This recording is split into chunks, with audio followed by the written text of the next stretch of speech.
Antes de mais, claro que é sempre um prazer muito grande acompanhar a Virgínia nestes seus desafios. Não é a primeira vez, como ela própria já referiu, e é também muito agradável estar aqui numa tarde de sábado, porque nós por vezes ficamos cansados nestas coisas que são conferências ou congressos ou o que quer que seja, mas raramente são conversas. E, portanto, esta diferença de podermos conversar, em vez de apresentarmos apenas conteúdos de forma muito densa e rápida, sem depois poder trocar impressões sobre eles, é de facto aquilo que costuma fazer a diferença aqui nestas conversas e, portanto, obrigada, Virgínia, mais uma vez. E espero trazer aqui algumas pistas, sobretudo, para conversarmos. Quando nos encontramos, eu e a Virgínia, para trocarmos algumas ideias sobre estas conversas,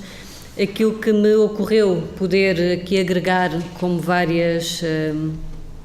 resultados de alguns trabalhos foi esta pergunta: ainda há campo e cidade? Isto porque eu própria vivo muito entre o campo e a cidade, não só de agora, mas um pouco desde quase sempre. E aquilo que no fundo também me apercebo é que alguns dos meus trabalhos mais recentes procuram responder a esta questão e, portanto, as evidências, claro que são evidências sobretudo para mim,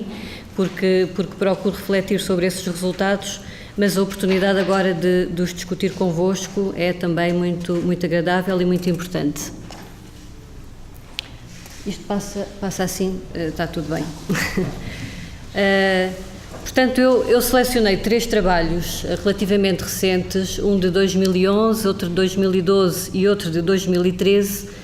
e com base em cada um deles resolvi começar por estabelecer aqui 3 possibilidades. Claro que são apenas possibilidades, assim podemos quase dizer-lhes que são hipóteses, mas aquilo que me parece é que hoje em dia já não faz muito sentido falarmos em campo e cidade, ou pelo menos ainda que faça sentido, não é recomendável fazê-lo,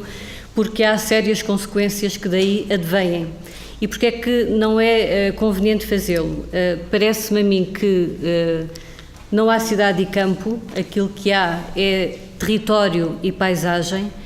portanto não há necessidade de polarizarmos esta discussão entre duas realidades que durante muitos anos, muitas décadas, foram quase diametralmente opostas entre a cidade e o campo. Por outro lado, o discurso do rural e do urbano também hoje em dia já não faz muito sentido, portanto aquilo que nos apercebemos é que interessa mais, é mais positivo, é um desafio mais interessante falarmos em dinâmicas que entre o rural e o urbano se possam estabelecer princípios mais eficientes em termos de coesão territorial.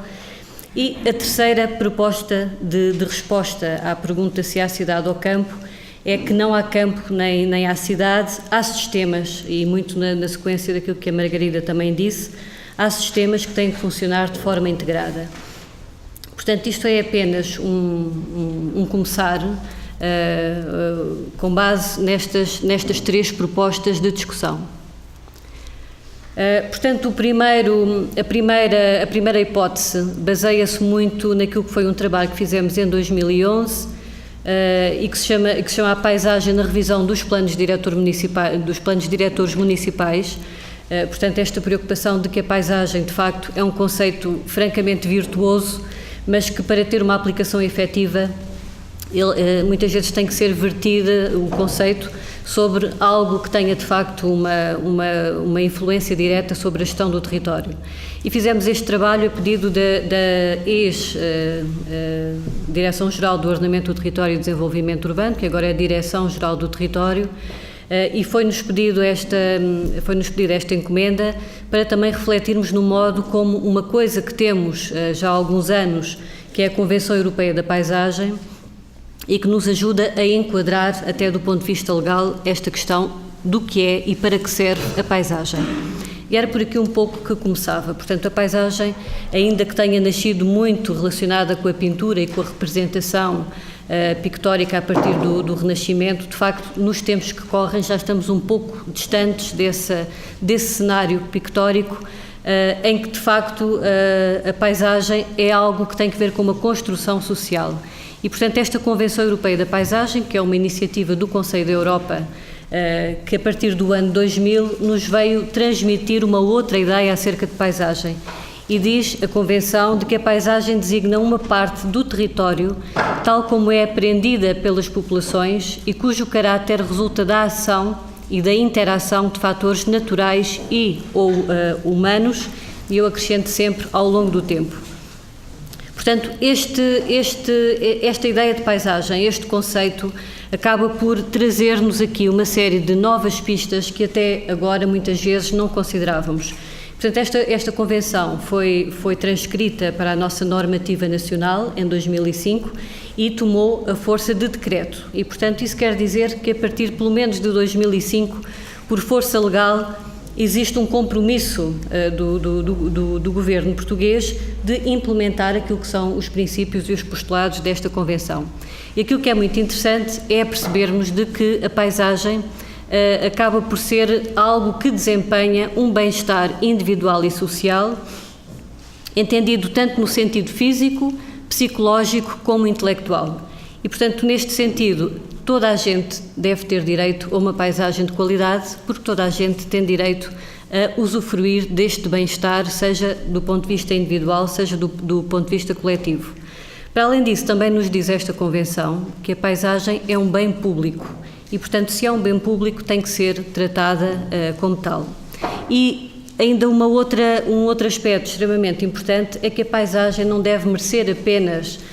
a distinção de paisagem se tiver um valor de exceção. Portanto, quer as paisagens naturais, quer as paisagens urbanas, as periurbanas ou as rurais, todas elas são merecedoras de uma determinada gestão que deva ser adequada, que deva ser ajustada e, portanto, que deva valorizar a paisagem no sentido de ela ser, de facto, este bem público a que todos temos direito. E, portanto, daqui também deriva uma questão que me parece relevante para introduzir esta nossa conversa, que é fazer um pouco a distinção do que é território e do que é paisagem. E, portanto, se ao território nós podemos associar um conjunto de aspectos que são de natureza física, biológica e também humana, mas são essencialmente aspectos de natureza objetiva que caracterizam aquilo que consideramos ser o território, à paisagem acrescentamos qualquer coisa mais. E essa qualquer coisa mais é o modo como nos emocionamos, como nos relacionamos com essa paisagem. Portanto, esta dimensão subjetiva é algo que, ao ser acrescentado ao território, acrescenta de facto qualidade. E, portanto, a nossa perspectiva é também de que a paisagem acaba por ser um território qualificado. E, portanto, em termos de abordagem, faz alguma diferença quando pensamos só em território e quando ao território acrescentamos a paisagem. Portanto, as imagens são, obviamente, de épocas francamente distintas, sendo que a primeira abre este capítulo da história da paisagem a partir do momento em que o homem se impressiona com essa paisagem, e a segunda fotografia é de um querido amigo nosso que está precisamente num dos cursos das oficinas a ensinar-nos a interpretar a paisagem de Montemor, como se chamava? Desenhar a paisagem? Desenhar a paisagem. O Javier Maderuelo. Xavier Maderuelo. E, portanto, aquilo que notamos é que, em Portugal, aquilo que tem feito muita falta é considerar esta dimensão subjetiva, não, obviamente, à escala individual, mas ao nível do envolvimento que a população deve ter nesta forma de gerir o território, associando-lhe algo mais, que neste caso é o envolvimento da população, e fazer com que a paisagem seja a construção de um produto social. E este é um pouco o espírito da Convenção Europeia da Paisagem, quando nos diz que a paisagem é uma porção do território tal como é apreendida pelas populações. E, portanto, esta diferença de envolver as populações na gestão do território é um dos aspectos que, desde logo, devemos aqui considerar na nossa discussão. Este mapa que vemos aqui é o resultado também de um trabalho que foi finalizado em 2004, que foi coordenado pelo digníssimo esposo aqui da Margarida, o professor Alexandre Cancela de Abreu, em que participou também a Teresa Pinto Correia, que estava aqui de manhã, e eu própria, E, portanto, aquilo que propusemos foi uma interpretação da paisagem em Portugal continental que nada tem que ver com divisões administrativas, apesar de que são muitos os limites e alguns até podem ser mais ou menos coincidentes, mas, portanto, foi uma interpretação e uma caracterização que fizemos da paisagem em Portugal, precisamente para dizer que há algo que é possível distinguir entre uma paisagem e outra paisagem. E, portanto, é essa distinção, essa diferenciação, essa especificação que nos deve, do ponto de vista das lógicas depois territoriais, assistir. Quer dizer, quando nós olhamos para o território, na perspectiva de intervirmos nele, devemos ter em atenção a sua essência e compreender o que é particular e o que é que distingue essa paisagem de outras que possam ser confinantes, tanto em termos geográficos como outras paisagens similares. E, portanto, na altura chegámos a esta proposta de 128 unidades de paisagem que se organizam em 22 famílias ou grupos de unidades de paisagem. Este trabalho tem sido a base de alguns outros. O nosso objetivo era que ele pudesse ser esmiuçado e que pudesse vir a ser também um documento de orientação para aquilo que é depois o conhecimento e a interpretação das paisagens ao nível local. E, portanto, nesse sentido, o trabalho que fizemos mais recentemente, em 2011, faz precisamente a ponte entre como é que podemos utilizar a paisagem na revisão de um plano diretor municipal. E muitas vezes as câmaras municipais andam à procura de alguma coisa que lhes dê uma identidade própria, não é? Que as distinga do município vizinho, que lhes permita brilhar de uma forma diferente em relação a algo que também têm de particular. E, portanto, a compreensão da paisagem e a forma como ela permite intervir no território em termos diferenciados e requalificadores é para nós um aspecto importante. Portanto, este primeiro trabalho, diria, que permite-nos, ou permite-me a mim pelo menos, avançar com uma proposta de que não há cidade e campo, há território e paisagem. Quer dizer, não faz sentido nós estabelecermos a fronteira entre aquilo que é o campo e aquilo que é a cidade, porque há outro tipo de coerências que têm que ser compreendidas e, se calhar, essas fronteiras já não fazem sentido, porque a interação entre os aspectos naturais, entre os aspectos humanos e as dinâmicas que vão assistindo ao longo do tempo são, de facto, fundamentais para depois se poder intervir à escala do território. A segunda proposta tem que ver com outro trabalho feito em 2012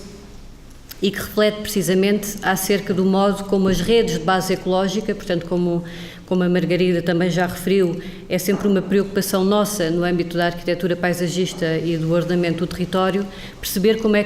que tudo isto se pode ligar. Quer dizer, não faz muito sentido nós estabelecermos que uma paisagem tem um determinado valor como se fosse uma ilha e depois mais acolhi existe uma outra coisa que também merece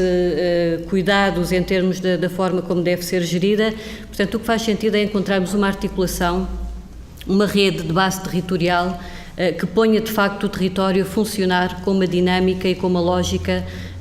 de conservação e de equilíbrio. E, portanto, este trabalho que foi feito em conjunto com mais uns colegas, duas arquitetas paisagistas, um geógrafo e um arquiteto, puseram-se um pouco a refletir nestas coisas e fomos naturalmente perceber um pouco melhor como é que estas designações entre o campo e a cidade, entre o rural e o urbano, começam desde logo na Europa.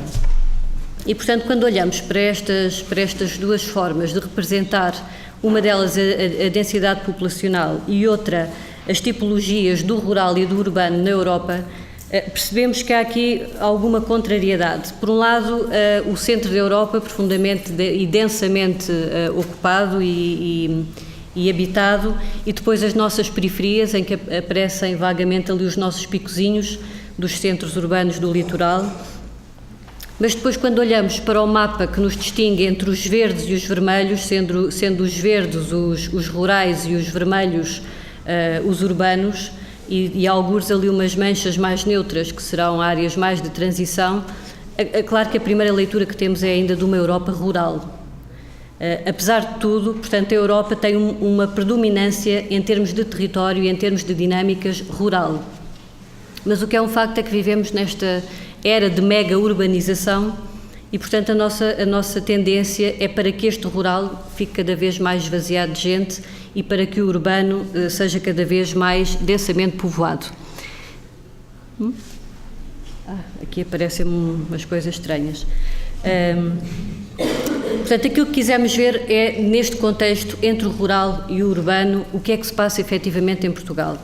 E pegámos numa série de indicadores de 5 temas diferentes: as dinâmicas populacionais, as atividades económicas, as centralidades, as acessibilidades, as dinâmicas do uso do solo e as áreas edificadas, e selecionámos depois 16 indicadores diferentes que nos permitem basicamente chegar a uma imagem que é esta. E, portanto, esta imagem, e não se justifica talvez entrarmos em grandes detalhes, mas esta imagem aquilo que nos diz é em 5 classes, que estabelece do vermelho mais forte até ao amarelo a dinâmica territorial. Aquilo que verificamos é que, como todos já sabemos, as nossas dinâmicas territoriais estão profundamente litoralizadas e que tudo aquilo que são amarelos e laranjas mais claros são territórios com fraquíssima dinâmica em termos territoriais. Portanto, este mapa indica-nos as questões das dinâmicas populacionais, que são aspectos determinantes depois também para as dinâmicas territoriais. Portanto, eu depois vou começar a utilizar aqui um limite, portanto, uma elipse,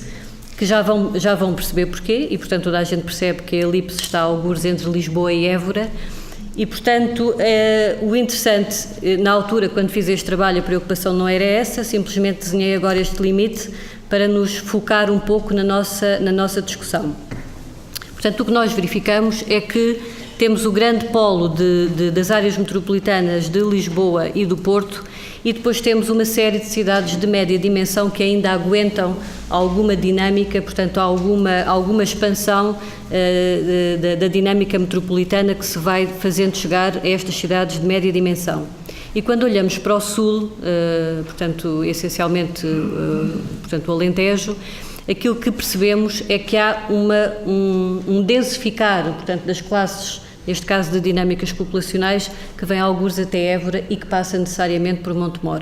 E já vamos no somatório desta constatação, desta evidência, depois ver o que é que daqui poderemos extrair para as nossas conversas. Portanto, a questão das cidades de média dimensão. Agora, a questão das centralidades. Portanto, mais uma vez, aquilo que é evidenciado são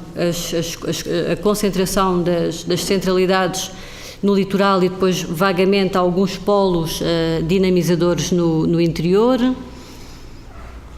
Ao nível das acessibilidades, é claro que todo o país encontra-se neste momento muito bem servido em termos de acessibilidades, e aí não há um destaque especial dentro da nossa área de foco. Não deixa de ser curioso considerarmos que em 86 havia menos de 200 km de autoestrada. Esse valor hoje é 11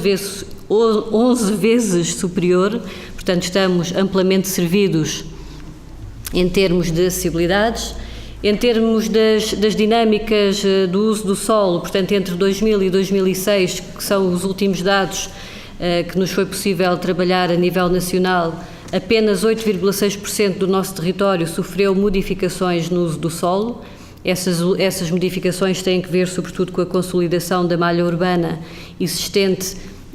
e, por outro lado, com outros grandes projetos, como é o caso da Alqueva, ou com a questão das florestações e dos incêndios florestais. Ao nível das áreas edificadas, também, mais uma vez, a grande densificação decorre a algures entre Viana do Castelo e Setúbal, portanto, naturalmente, todo o nosso litoral, e depois o mapa de síntese que nos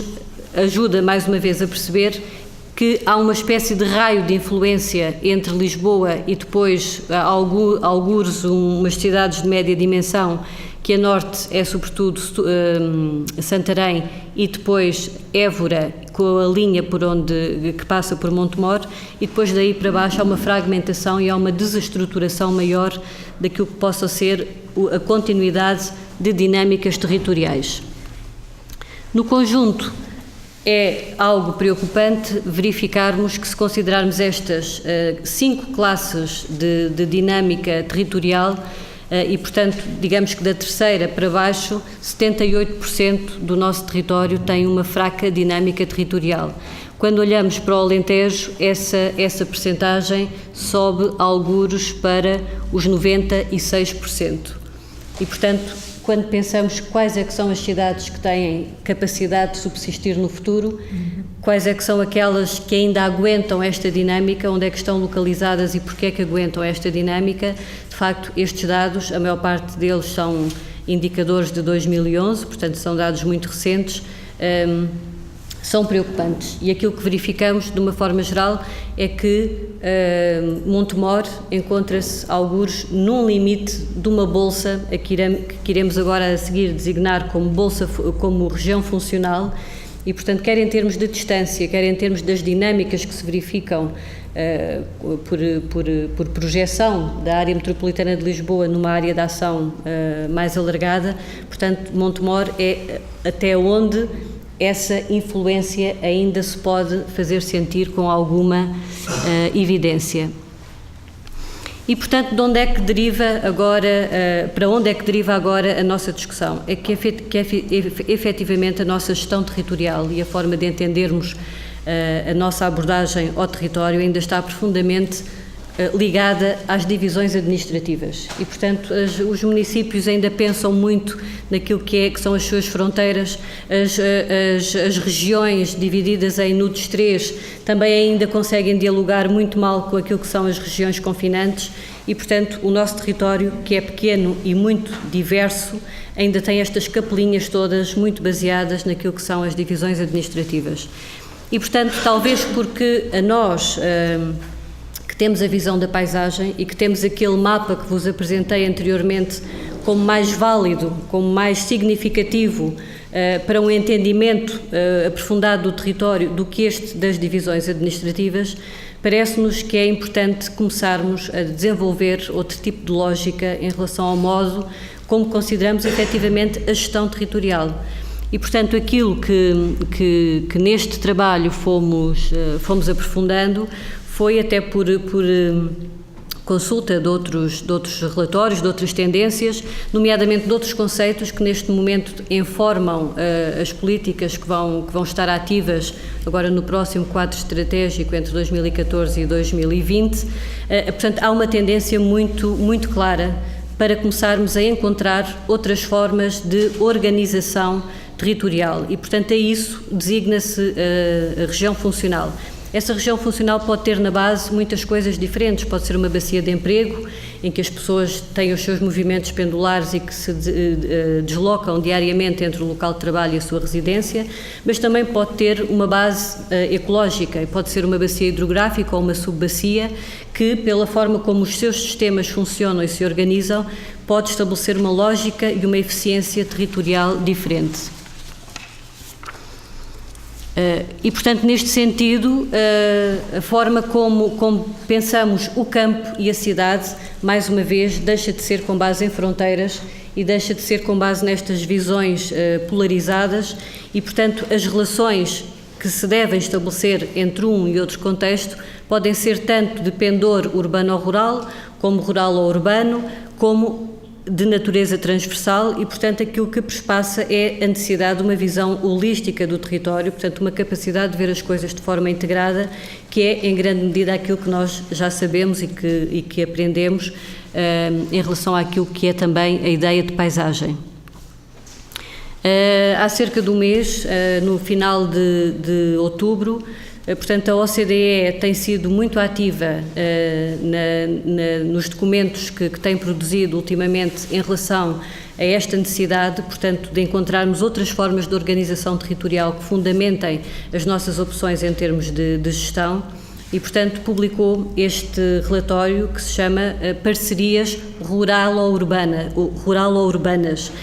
E, portanto, o que é interessante não é só o facto de se focar na ideia de parcerias, quer dizer, isto já não se faz só com cada Câmara a pensar no seu território, com cada região a pensar exclusivamente no seu contexto, mas de uma interação e de uma lógica de parceria que tem que passar, de facto, a assumir o território de uma outra maneira. E, portanto, para além da lógica de parceria, o que é também curioso é que pela primeira vez o rural surge primeiro em relação ao urbano. E, portanto, a forma como estamos mais habituados a falar neste tipo de dinâmicas é sempre urbano ou rural, mas, portanto, isto depende muito do ponto em que nos situamos para observar, de facto, o sentido da respectiva dinâmica. E, portanto, achei curioso esta forma de assumir que o rural também se pode impor em relação ao urbano. É o rural que pode chamar para si determinadas dinâmicas, ainda que o seu centro possa ser, a sua proveniência possa estar centrada no urbano. E, portanto, isto o que pressupõe, esta lógica de região funcional, é substituir intervenções que são fragmentadas do ponto de vista geográfico e institucional por uma gestão que tem uma natureza diferente. Portanto, tem que ser uma gestão coordenada, tem que ser uma gestão integrada e, portanto, isto, como sabemos, pressupõe uma mudança, digamos que radical, em relação ao modo como os políticos, os decisores estão habituados a pensar, não é? Mas também a este nível poderá haver algumas vantagens, poderemos encontrar algumas vantagens naquilo que é a situação de crise que atravessamos. Porque em fases de abundância, claro que todos os presidentes de Câmara, todos os decisores querem trazer para si um equipamento igual ao que tem o município do lado, tem que fazer qualquer coisa que possa ser mais bem visto do que o município do lado e, portanto,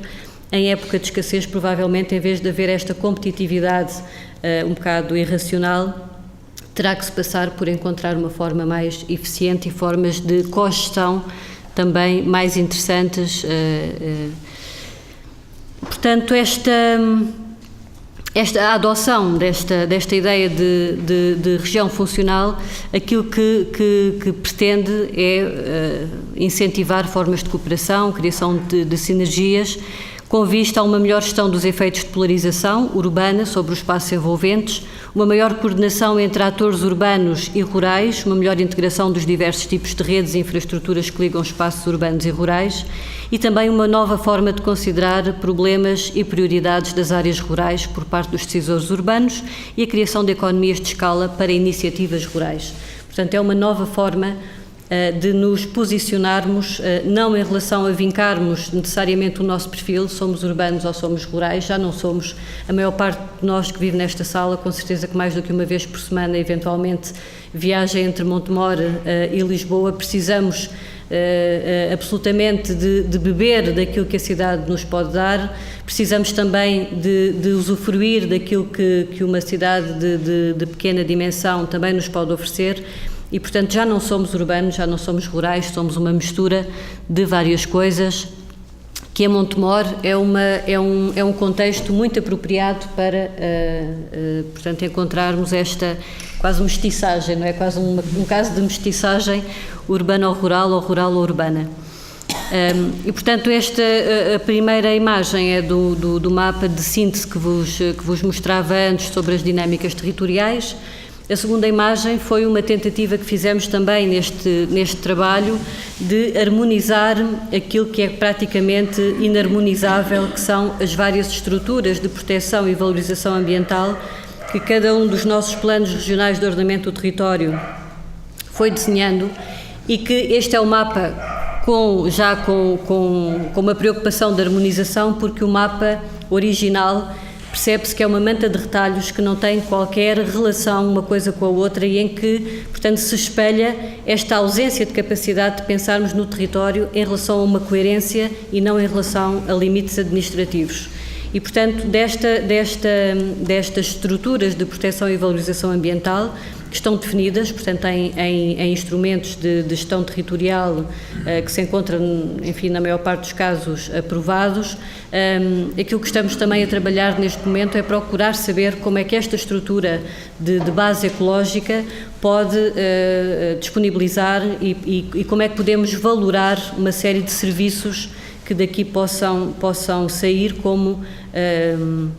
recursos e, portanto, formas efetivas de incentivar a dinâmica e a coesão territorial.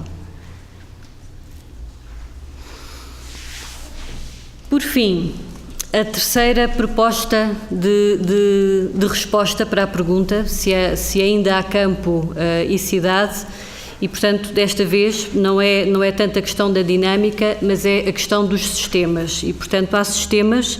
e é com base nos sistemas que as dinâmicas necessariamente ocorrem, há sistemas que têm que funcionar de forma integrada e, portanto, não faz sentido de outra maneira, e se assim acontecer, portanto, não há campo e cidade. Há formas de integrar, de fazer funcionar sistemas em conjunto. O terceiro trabalho tem que ver com uma abordagem um pouco diferente, mas que vai beber à mesma base daquilo que a Margarida já referiu, que o professor Ribeiro Teles já há muitos anos defende e que, enfim, já foi apelidado de muitas coisas diferentes, desde maluco utópico, inoportuno, em relação, quando começou a falar na questão das hortas urbanas. Portanto, neste caso, a escala não é tanto a das hortas urbanas, mas é do sistema agroalimentar, portanto, em contexto urbano, do sistema agroalimentar urbano e da importância que este sistema pode ter na gestão territorial como forma de integrar várias coisas. E, portanto, é absolutamente óbvio que a globalização transformou por completo o modo como a cidade e o campo se relacionavam, como as cidades eram abastecidas, portanto já não estamos exatamente neste contexto em que à volta da cidade se organizam os campos e depois umas matas e uns matos que asseguram o abastecimento da cidade. Portanto, hoje, como sabemos, a globalização faz-nos colocar nos supermercados produtos da mais incrível proveniência, não se sabe muito bem em que condições são produzidos, em que condições são transportados e, portanto, a única coisa que verificamos é depois a sua falta de qualidade quando os ingerimos. E, portanto, aquilo que nos parece evidente, e também, mais uma vez, num contexto de crise, é que esta lógica também tem que ser repensada e, portanto, a forma como ela deve ser repensada não é apenas com preocupações exclusivamente de abastecimento alimentar, mas é também porque do funcionamento deste sistema alimentar à escala global advém uma série de outros problemas que podem ser afrontados, portanto, dentro do funcionamento deste grande sistema a várias escalas. E que problemas são esses? Problemas relacionados com a eficiência económica e energética, problemas relacionados com a qualidade ambiental, com a segurança alimentar, com a criação de emprego e com o desenvolvimento local. Portanto, isto é um exemplo do modo como um sistema alimentar pode, se bem gerido, convergir uma série de preocupações e encontrar soluções, as tais soluções integradas ao nível do sistema. Portanto, o sistema alimentar, apenas para que se entenda, e, portanto, o que consideramos ser o sistema alimentar não é apenas a componente da produção, é uma coisa bastante mais alargada, é a produção associada à distribuição, associada ao transporte, associada à reciclagem dos resíduos e obviamente, também do consumo. E, portanto, é neste sentido que nos parece, e até observando aquilo que se passa na área metropolitana de Lisboa, que este sistema tem que ser relocalizado. Não sei, provavelmente não terão exatamente a noção, eu pelo menos também não tinha antes de ter construído este mapa, e aquilo que acabamos por verificar é que com uma carta de ocupação do solo de 2006, cerca de 40% da área metropolitana de Lisboa tem vocação agrícola, ou pelo menos corresponde à superfície agrícola útil. e, portanto, isso corresponde basicamente às áreas a verde, verde claro e escuro naquele mapa, e quando imaginamos sem observação cartográfica o que é a área metropolitana de Lisboa, mas não seja até pela nossa vivência, dá-nos a sensação que é um mar de edificado com uma densidade considerável que muitas vezes temos dificuldade em atravessar, não é? Em deslocar-nos, em conseguirmos uma mobilidade eficiente. Efetivamente isso não é assim. Portanto, existe uma percentagem muito significativa, na ordem dos quase 40% da área metropolitana, portanto não estou a falar apenas de Lisboa, estou a falar na área metropolitana mais alargada, da Grande Lisboa e da Península de Setúbal, em que temos cerca de 40% da área que não é edificada e, portanto, que pode ter vocação agrícola. Uma boa parte dessa área já está a ser utilizada neste momento e cada vez mais para fins produtivos. O que ainda não é possível é encontrar soluções do ponto de vista da gestão desse território que tenham o mínimo de lógica e o mínimo de coerência e, portanto, aquilo que nos propomos neste momento é precisamente refletir acerca do modo como esta área metropolitana pode integrar o seu sistema de produção e de abastecimento. Para além disso, também não é desprezível que encontra-se neste momento na Assembleia da República uma nova lei de solos, de ordenamento do território e de urbanismo, e que as orientações que nos é dado a interpretar daquilo que conhecemos da proposta de lei, portanto há aqui um conjunto de oportunidades muito significativas, tanto mais que sabemos que uma boa parte dos solos que tinham uma expectativa de urbanização até agora deixarão de o ter porque efetivamente o setor da construção está parado e vai continuar parado durante muitos anos e, portanto, o que fazer agora com todos os solos em que também essa expectativa de urbanização foi desvanecida. Para além disso, também sabemos que do ponto de vista daquilo que se espera ser o papel dos planos diretores municipais, há uma valorização da componente estratégica desses planos e, portanto, eles deixam apenas de ter uma força regulamentar e passam também a ter uma vocação estratégica e, portanto, isso também é uma oportunidade de repensarmos como é que estas relações entre a cidade, o campo rural e o urbano se podem reconsiderar, sobretudo também porque no âmbito desta nova proposta de lei é feito um reforço da dimensão intermunicipal. Ou seja, para um município como Montemor, em que do ponto de vista funcional se verifica que há ainda todo um conjunto de dinâmicas que nos permitem ainda estabelecer um limite em que as coisas têm alguma conexão, têm alguma possibilidade de se entreapoiarem do ponto de vista territorial e do ponto de vista das dinâmicas sociais, etc. A única coisa que queria deixar aqui era esta nota de que também do ponto de vista deste enquadramento legal, desta lei de bases, é muito possível que em breve haja um outro contexto, um outro conjunto de desafios que têm que ver não com uma tendência que foi aquela que vingou nas últimas décadas, que era pensar o ordenamento do território numa perspectiva de urbanização, mas pensá-lo de acordo com outro tipo de lógicas e que são lógicas atuais, inovadoras, que noutros países já estão perfeitamente implementadas e que já deram resultados e que de facto em Portugal, como é o caso desta questão do sistema alimentar urbano, portanto estamos ainda a dar os primeiros passos. Estamos neste momento, por exemplo, a entrevistar todas as câmaras municipais da área metropolitana de Lisboa. A primeira pergunta que fazemos é: tem ideia do que é o sistema alimentar urbano? E as pessoas ficam claramente sem saber o que responder, quer dizer, é natural, e vagamente relacionam com mercados municipais. Portanto, há um trabalho grande a fazer a este nível, mas isto para dizer que, portanto, este contributo deste trabalho, aquilo que nos diz é que pensar a cidade também já não é só pensar a cidade dentro dos seus limites urbanos, porque a cidade também precisa de se alimentar, precisa de se recriar, precisa de assegurar uma série de outras funcionalidades em que o campo também tem que entrar dentro da cidade. E, portanto, são estas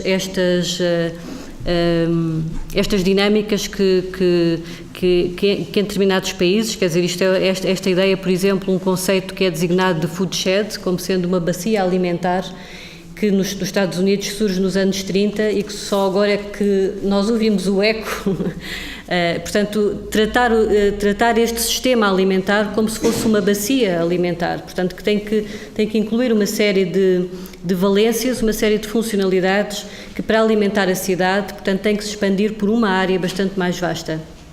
E também nesta área bastante mais vasta, Montemor está evidentemente incluído. Aliás, já sabemos, todas as semanas partem daqui muitos alimentos para serem vendidos na cidade, assim como também vêm muitas pessoas da cidade comprar alimentos a Montemor. Portanto, isto já existe é sequer ainda a uma escala que não é suficientemente significativa para conseguir que o sistema se faça sentir, portanto, desta dinâmica. Portanto, esta lógica da região funcional tem muito que ver com esta necessidade de gerir melhor os efeitos de polarização entre os espaços urbanos e os seus espaços envolventes, uma maior coordenação entre atores urbanos e rurais, porque estes atores também ainda estão completamente dissociados das suas funções, das suas orientações e das suas visões estratégicas para o território. Uma melhor integração dos diversos tipos de redes e de infraestruturas que ligam os dois espaços, em termos de, portanto, a vários níveis, a consideração de problemas e de prioridades das áreas rurais por parte dos decisores urbanos, a criação de economias de escala para iniciativas que sejam eminentemente rurais. Aquilo que se passa, do meu ponto de vista, é que hoje o espaço rural já tem muita iniciativa, já dá cartas em muitos aspectos, portanto tem havido muitos projetos inovadores, projetos bem conduzidos, mas depois falta-lhe ainda uma dimensão de escala para poderem perpetuar-se no tempo, para poderem saber ultrapassar períodos de crise quer em termos financeiros, quer em termos de recursos humanos. Portanto, são projetos ainda, por vezes, com alguma fragilidade que pode ser reforçada. E pronto, e deixo aqui uma proposta também para outras conversas que estamos a organizar agora para o início de dezembro, precisamente para iniciar este debate sobre o planeamento do sistema alimentar urbano na área metropolitana de Lisboa. Enfim, é uma graça apenas para saberem que terá lugar. Se alguém estiver interessado, depois decorrerá na faculdade onde eu sou professora, na Faculdade de Ciências Sociais e Humanas, ali alguns na Avenida de Berna, ao pé da Gulbenkian. E, portanto, serão bem-vindos. Decorre entre 10, 11 e 12 de dezembro. Tem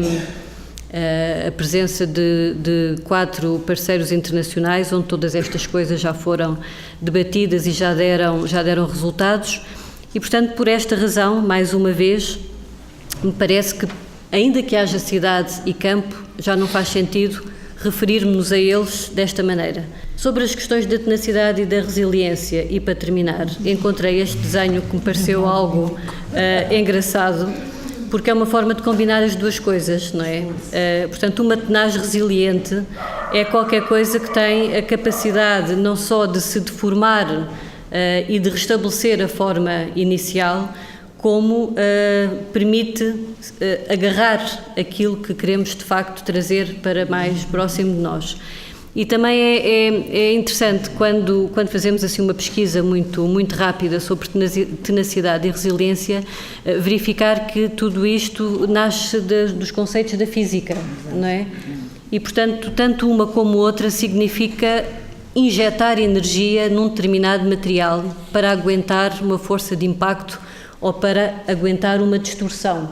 Essa distorção ou conduz à ruptura ou então permite-nos restabelecer a forma inicial e partir para outra, não é? Mais fácil. Portanto, lidar com estes assuntos, penso eu que é muito oportuno discuti-los neste quadro da tenacidade e da resiliência, porque são duas energias absolutamente vitais para aguentar este barco, porque a sensação que temos é que estamos sempre a lutar contra qualquer coisa. Temos que estar sempre a injetar grandes quantidades de energia para tentar minimamente que o material, que a maior parte das vezes é a decisão, não é?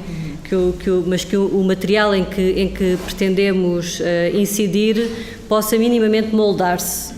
E, portanto, esta tenaz resiliente, não sei sequer quem é o criador, dá-me a sensação que podia quase ter sido Leonardo da Vinci ou assim